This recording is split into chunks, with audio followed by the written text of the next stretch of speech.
Hello, everyone. This is the ANK broadcasting machine, and I'm here with my great people, and we're gonna talk about the coronavirus.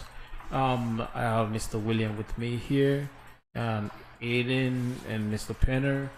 Mr. William, what can you tell the people about the coronavirus? What's your advice you can give to them? Well, the modern theory is that the coronavirus is originated in Southeast Asia. What ended up happening was it was a jump from a mammal towards human host. It is a special type of coronavirus that didn't used to affect humans, so it made this evolutionary jump. There are different coronaviruses that affect humans and people get sick with a lot. This one, however, is one that we weren't used to. So because of that, it causes more severe illness inside people. If I can recall, coronavirus been around for a long, long time. It's not something new to the world. Nope. It's just mild before, and the great number one people of the world, Obama, Bill Gates, and all those people talks about this virus coming. So my thing is why they never create a vaccine when they know this virus is deadly. Why they never put a stop to it? Or if you have any idea, you wanna send something So, out. a coronavirus is a general name for a family of different viruses. We normally do have coronavirus vaccines that we get each year when we get the flu shot. It's basically a like an immune system booster. So when it comes to those coronaviruses, those are the ones that humans are used to. The coronavirus that is going around right now, the COVID SARS-19, is the one that is more severe. And it wasn't, originally they didn't think that this specific strain, they did isolate this strain before in the facility that's close to where this outbreak happened, the original outbreak. And what ended up happening was they realized that this strain didn't have a high chance of jumping to humans. But unfortunately, what happened is it did jump to humans, so that's why. So what happened to the doctor in China? That in the factory they killed. So what's the purpose of that? And when because according to my knowledge, he's gonna disclose something, and he disappeared, and nobody can find him no more. So is this coronavirus? We know is a virus.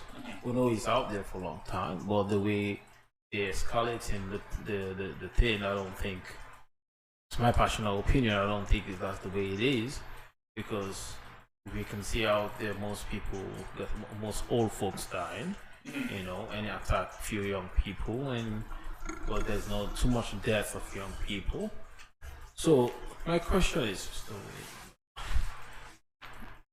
this vaccine they're talking about coming out, how is gonna be efficient to the people? How efficient is it going to be? Yes. Right now, the Pfizer vaccine and the Moderna vaccine is supposed to be 90% efficient. 90% yeah. efficient. So, see, we have billions of people in the world, all over the world. The China population alone is like 2 billion people. Then it's India and the rest of the world. So, is this thing is for everyone? Are they making enough vaccine for everyone, even to the layman, or they just making for the 1%? See, that's actually a very interesting thing. So there are hundreds of vaccines that are being made by different companies. The ones that are most promising are the Pfizer and Moderna.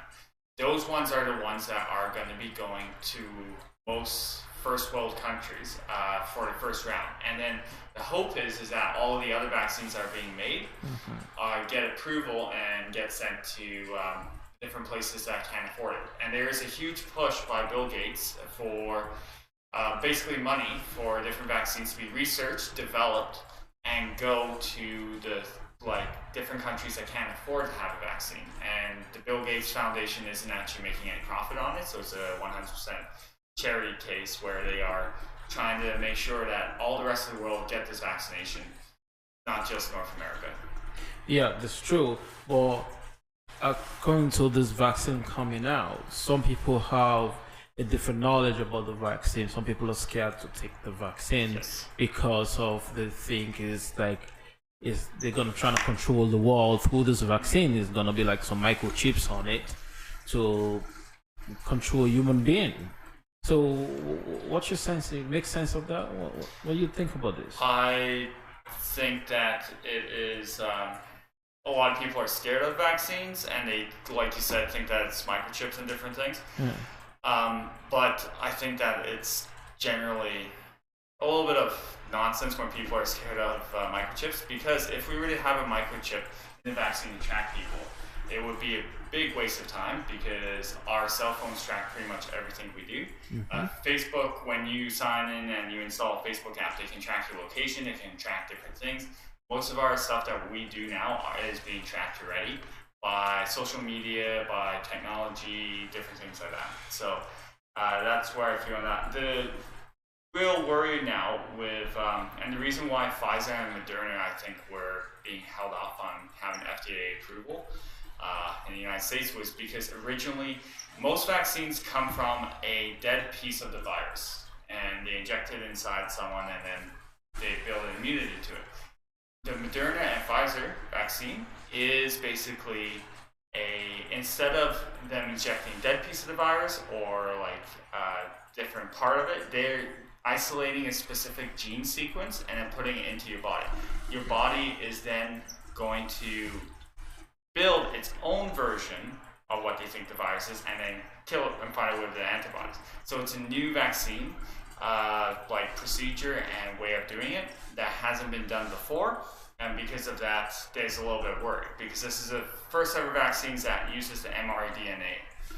So is the vaccine have been tested on people before? Yes. So this vaccine, they go through different phases of testing. Normally, it takes a really long time, because they do one phase and then they start a second phase, and then they start a third phase. This vaccine, however, you start phase 1, and before phase 1 is done, they will then do phase 2, about midway through phase 1. So phase 1 still being completed, phase 2 starts. So it is a way to make sure that the same amount of testing, same rigor goes into it to make sure it's safe.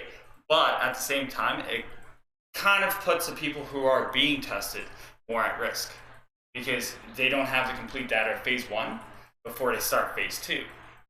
But before the vaccine comes out, they will have the complete data for phase 1, phase 2, and phase 3. That's excellent. So that's a good information to the people out there. Make sure you take a normal precaution. Wash your hands. Use sanitizer. Always use masks in and out in a public place, when you go to restaurants or a store, or when you're around people, even your own family. You can help to prevent this spread of this virus. So as we proceed, this is our topic, and we hope everybody out there love yourself first, and make sure you love another people close to you and all over the world. We say thank you to everybody, and we out. Peace and love.